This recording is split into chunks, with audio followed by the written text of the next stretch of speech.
श्रीकान्तद्रुहिणोपमन्युतपनस्कन्देन्द्रनन्द्यादयः प्राचीनो गुरवोऽपि यस्य करुणालेशाद्गता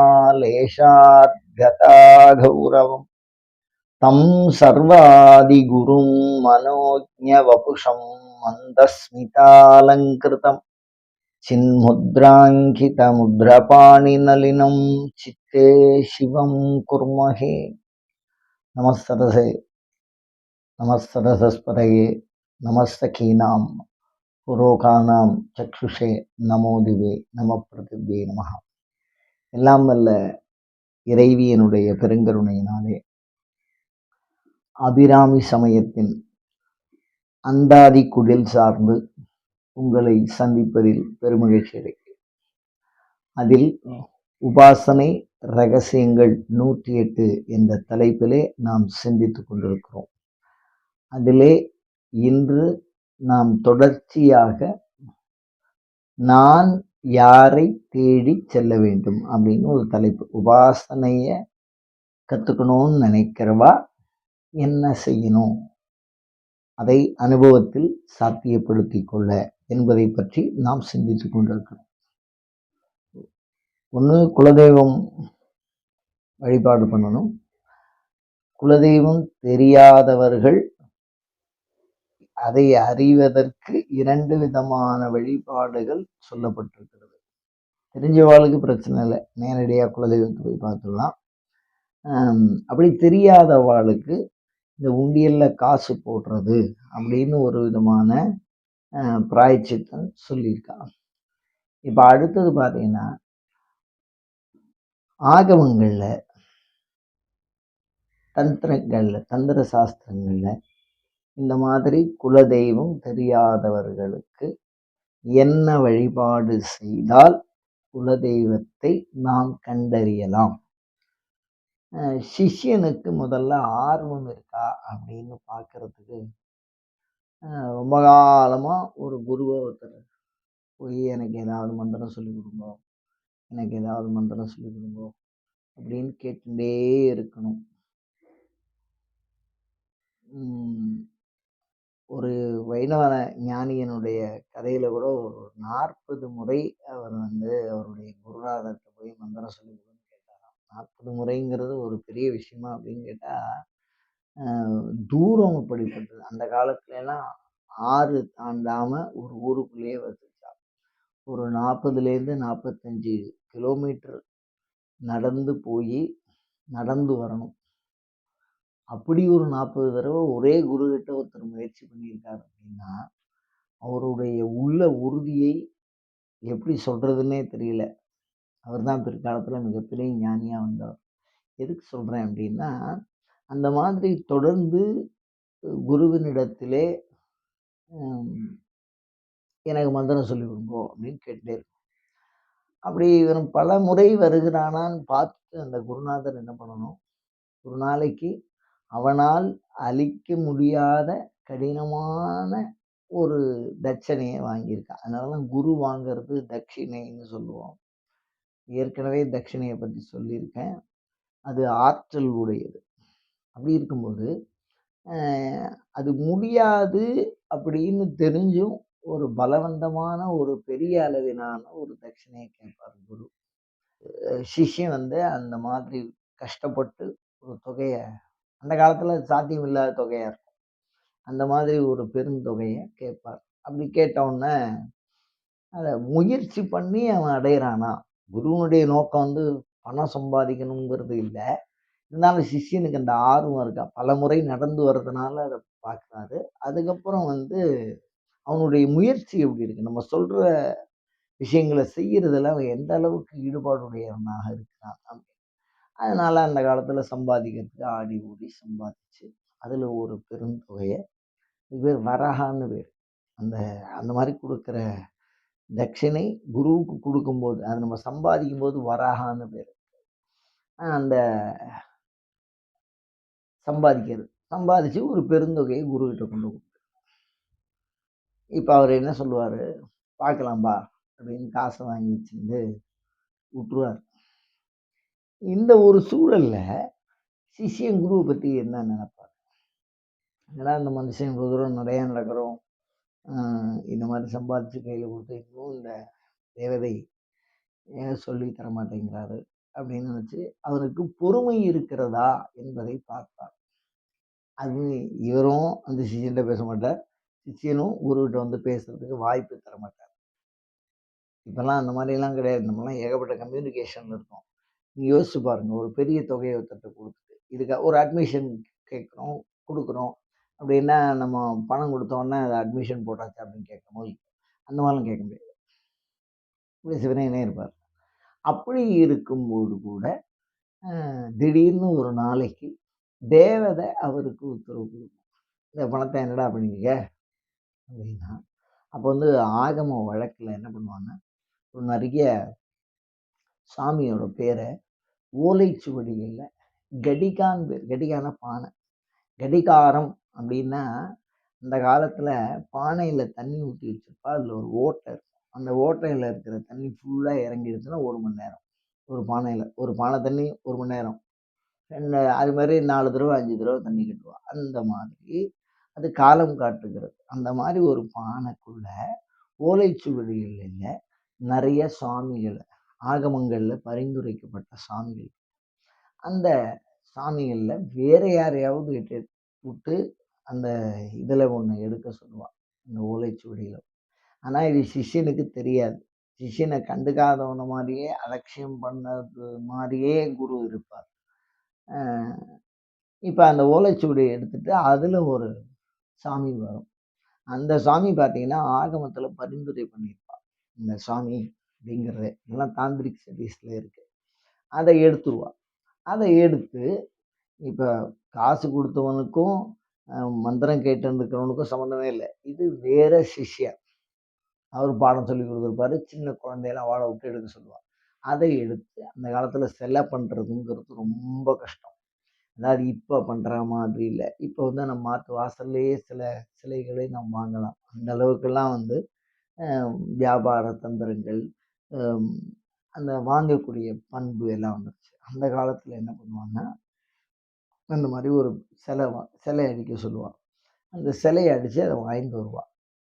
அதை வந்து சிஷ்யனுக்கு தெரியாது. இது வாங்கிட்டு வந்து ஆற்றுல வச்சு, அதான் அந்த சிஷ்யனுடைய பேர், அவனுடைய நட்சத்திரம், அவனுடைய விஷயங்களை சொல்லி பூஜை பண்ணுறதுக்குன்னு ஒரு தனியாக ஒரு இனமே இருக்குது. அது அந்த அந்த இனம் இப்போ இருக்கா இல்லையாங்கிறது தெரியல. அவளுக்கெல்லாம் பஞ்சாங்கம்னு பேராம்.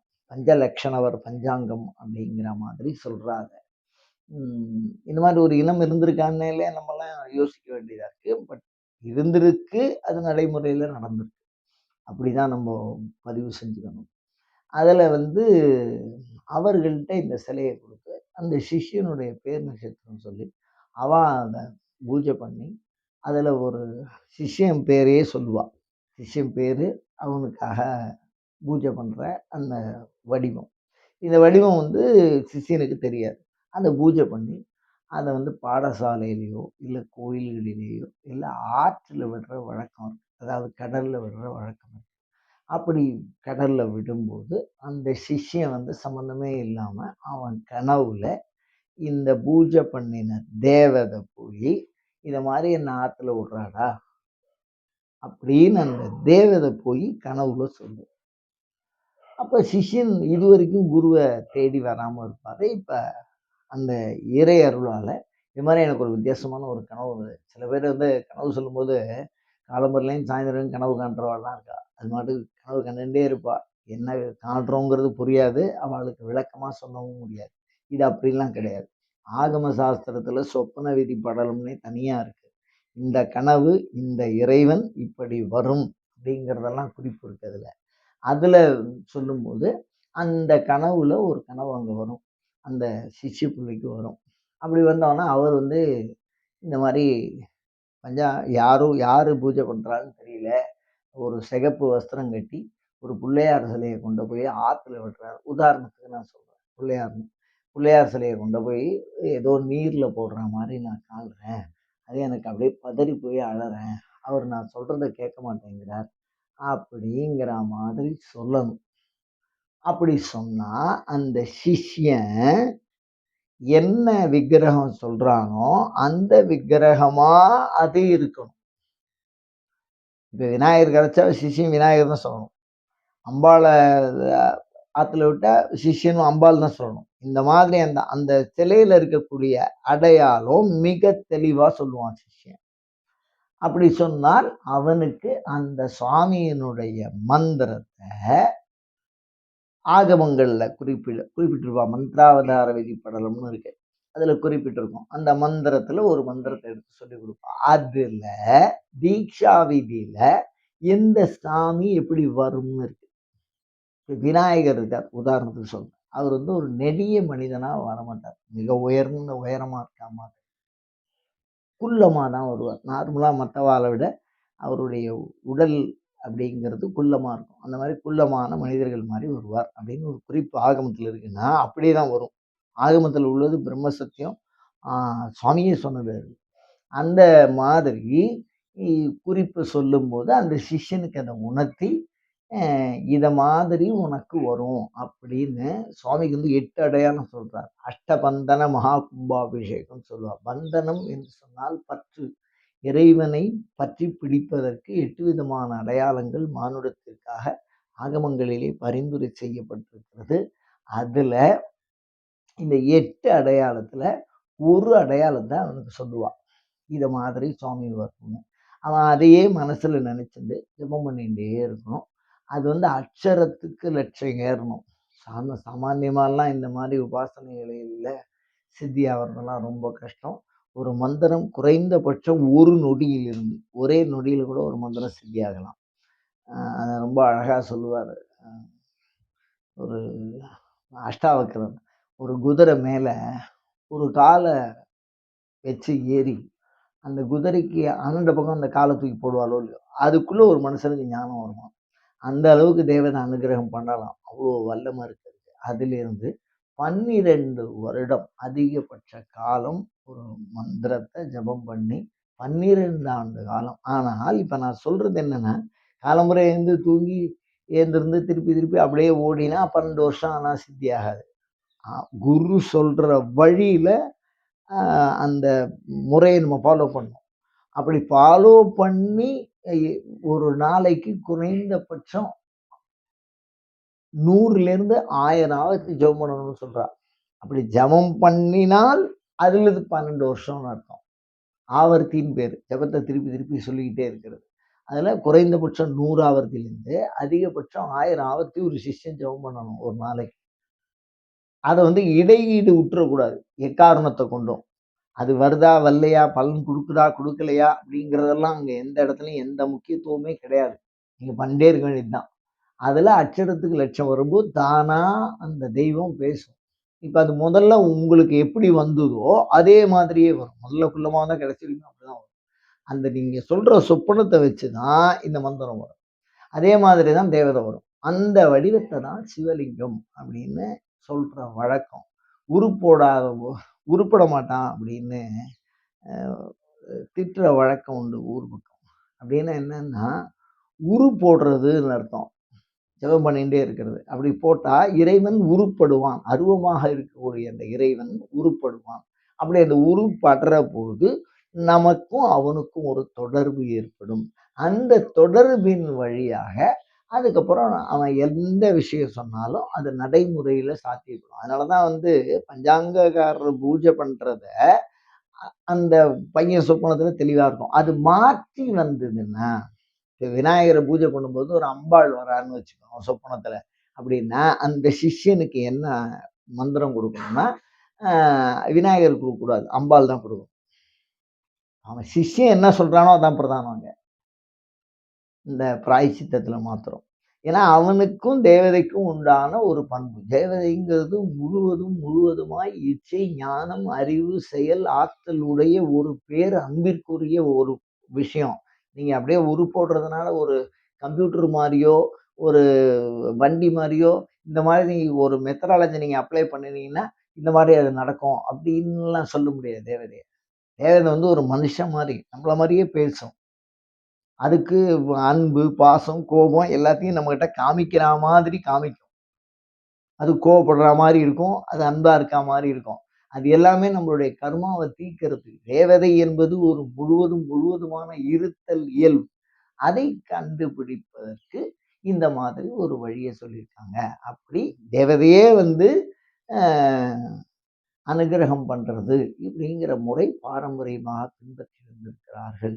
அதுல இந்த முறைகள் தெரிஞ்ச ஆசான்கள்ட்ட நம்ம போய் அணுகுமுறை பண்ணி இந்த விஷயத்த பண்ணணும். நீங்க எந்த அளவுக்கு உங்களுடைய நம்பிக்கையும், உங்களுடைய செயல்பாடும், உங்களுடைய ஞான வழி, அதாவது உங்களுக்கு வழிகாட்டுற குருவும் எந்த அளவுக்கு சிறப்பாக இருக்கிறார்களோ, அந்த அளவுக்கு அதுல அனுபவமும் சிறப்பாக இருக்கும். அப்ப அது ரொம்ப நாளாகும். சாமிக்கும் பொருளாதாரத்துக்கும் எந்த சம்பந்தமும் கிடையாது. மீண்டும் இதை அறிவிக்கிறேன். இதை ஆழமாக சொல்லுகிறேன். எதுக்கு சொல்றேன் அப்படின்னா, இது நமக்காக சாமி இறங்கி வருது. ஏதோ ஒரு செயல். அதுதான் என் விழிக்கும் வினைக்கும் வெளி நின்றதால். இததான் அபிராம்பட்டர் சொல்றார். விழிக்கு அப்படின்னு சொன்னா நேரடியா வரணும், இல்ல சொப்பனத்துல வரணும். விழிக்கும், வினைக்கும். வினைங்கிறது செயல். ஏதோ குருகிட்ட காசு குடுக்குறார். அவர் ஏதோ செலவு பண்றார். அவர் ஏதோ பஞ்சாங்கத்த குடுக்குறார். அவர் ஏதோ பூஜை பண்றார். அப்படிப்பட்ட வினைகளுக்கு கட்டுப்பட்டு அந்த அனுபவம் நமக்கு வரும். பிழிக்கும் வினைக்கும் வெளி நின்றதால்ன்னு சொல்வார். இததான் அபிராமி பதிவு செய்திருக்கிறார்.